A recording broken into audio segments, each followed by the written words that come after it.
नमस्कार।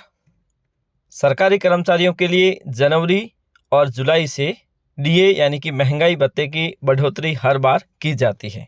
जैसा कि आप सभी जानते हैं कि जनवरी माह की डीए यानी महंगाई भत्ते की बढ़ोतरी की घोषणा मार्च महीने में की जाती है और जुलाई महीने की तीसरे महीने यानी कि सितंबर में अंत में की जाती है।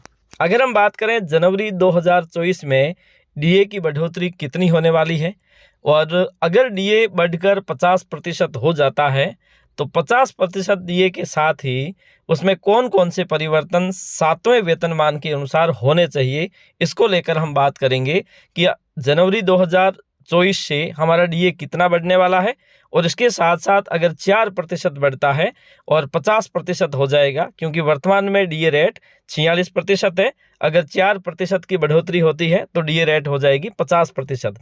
अगर 50% डीए रेट होगी तो अपने सैलरी में कौन कौन से परिवर्तन किए जा सकते हैं, मतलब और कौन से अलाउंस है तो इसकी बेस पे बढ़ाए जाएंगे, इस पर हम बात करेंगे।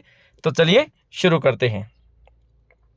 सबसे पहले डीए यानी कि महंगाई भत्ता जो प्रत्येक सरकारी कर्मचारियों को समय समय पर वृद्धि करते हुए उनके बेसिक में जोड़कर वेतन में दिया जाता है। महंगाई भत्ता जिसकी वर्तमान दर है वो 46% है।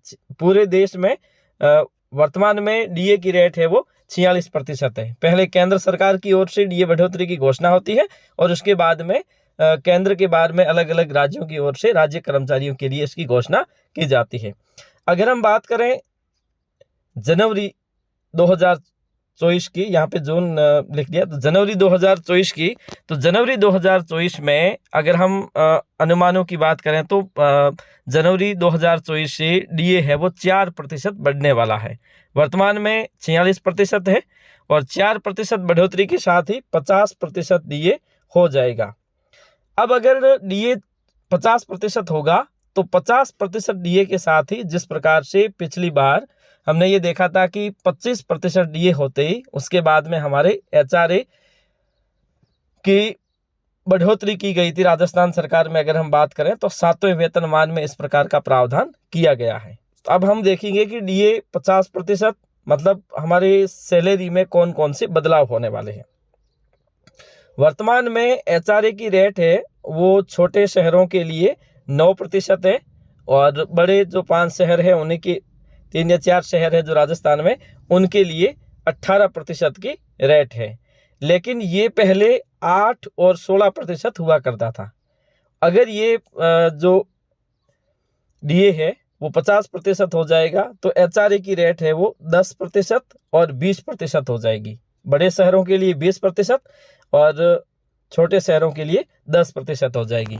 जहाँ तक बात है कि जो ग्रेजुएटी है जिसकी सीमा वर्तमान में 20 लाख रुपए है, तो 7वें वेतनमान में 25 लाख किए जाने का ऐसा कोई प्रावधान तो नहीं है, लेकिन ऐसा भी बदलाव किया जा सकता है।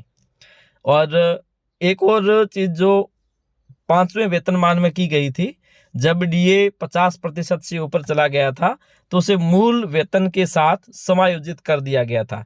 6ठे वेतनमान में इस प्रकार का कोई प्रावधान नहीं किया गया था, लेकिन 7वें वेतनमान में भी ऐसा कोई प्रावधान तो नहीं है, लेकिन फिर भी अगर ऐसा होता है तो डीए को समायोजित किया जाता है तो भी सरकारी कर्मचारियों के वेतन में बढ़ोतरी हो सकती है। तो आप यूँ समझिए कि अगर 50% डीए हमारा हो जाता है तो उस दौरान हमारे वेतन में ये बदलाव आ सकते हैं। आज के लिए इतना ही, धन्यवाद।